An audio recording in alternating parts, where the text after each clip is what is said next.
বন্ধুরা সবাইকে জানাই গুড মর্নিং।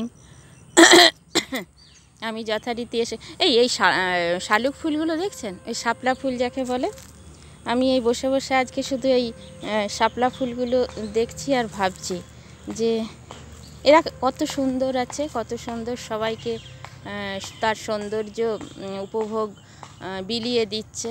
এত সুন্দর দেখতে লাগছে, কিন্তু নামার তো পথ নেই। আবার ওই দিকেও আছে, দেখবেন কি সুন্দর শালুক ফুলগুলো। আমার ফুল গাছ ভীষণ পছন্দ হয়, যেখানেই যাই আমি শুধু ফুল গাছ দেখি।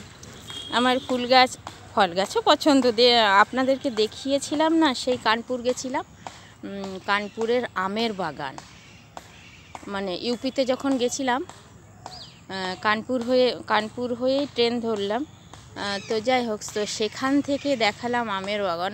বাবা কি সুন্দর আম, বাবা সবাই আমাকে গিফট করছে। আমি যে এত আম আমি নেব কোথায়, কি সুন্দর আমের বাগান। কিন্তু আমি সেই জন্যে বলছি, ফল তো ভালো লাগে। এই দেখুন কি সুন্দর শালুক ফুলগুলো ফুটে আছে।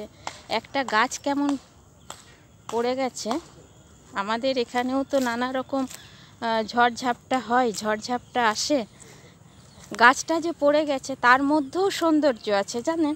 সেই আমাদের এখানে সেই যোগমায়া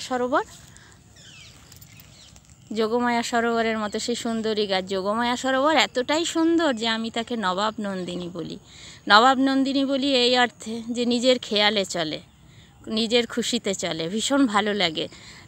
যখন পুরুলিয়া আসবেন তখন যোগমায়া সরোবর অবশ্যই যাবেন। আমাদের এই সাহেববাঁধের পার্কে আসবেন, বসবেন, নিজেদের মধ্যে গল্প করবেন। এটার কোনো বিকল্প নেই। আমি কিন্তু প্রতিদিন আসি, নিজেদের মধ্যে গল্প করি, ভীষণ ভালো লাগে।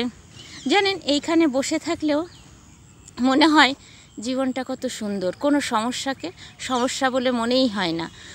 যদিও আমি কোনো সমস্যার আমি মাইন্ড নেই, আমি কোনো মনেই করি না কিছু সমস্যা। তো ভীষণ ভালো লাগে এইরকমভাবে নিজেদেরকে মানে এই প্রাকৃতিক পরিবেশের মধ্যে বিলিয়ে দেবেন। কোনো কিছু কি আনন্দ লাগবে। মানুষ জীবনে তো অনেক কিছু সমস্যা আছে, সমস্যাকে বড় করে দেখার তখন অবকাশ থাকে না। এত সুন্দর পৃথিবী, এত সুন্দর চারিদিক প্রাকৃতিক পরিবেশ, ভীষণ ভালো লাগে। এই রকমভাবে নিজেদেরকে আনন্দে রাখবেন, সুন্দর রাখবেন। দেখছেন কি সুন্দর। শুধু বসে বসে আমি এগুলোই ভাবি, জানেন, যে কোনো সমস্যা নয়। সবাই এরকমভাবে বেরিয়ে পড়বেন, নিজেদেরকে আনন্দে রাখবেন। অত মনের মধ্যে স্থান দিলে কিছু হয় না, জানেন তো। বলতে নেই, আমার এখন সব কাজই হয়ে গেছে, আমার কোনো সমস্যা নয়।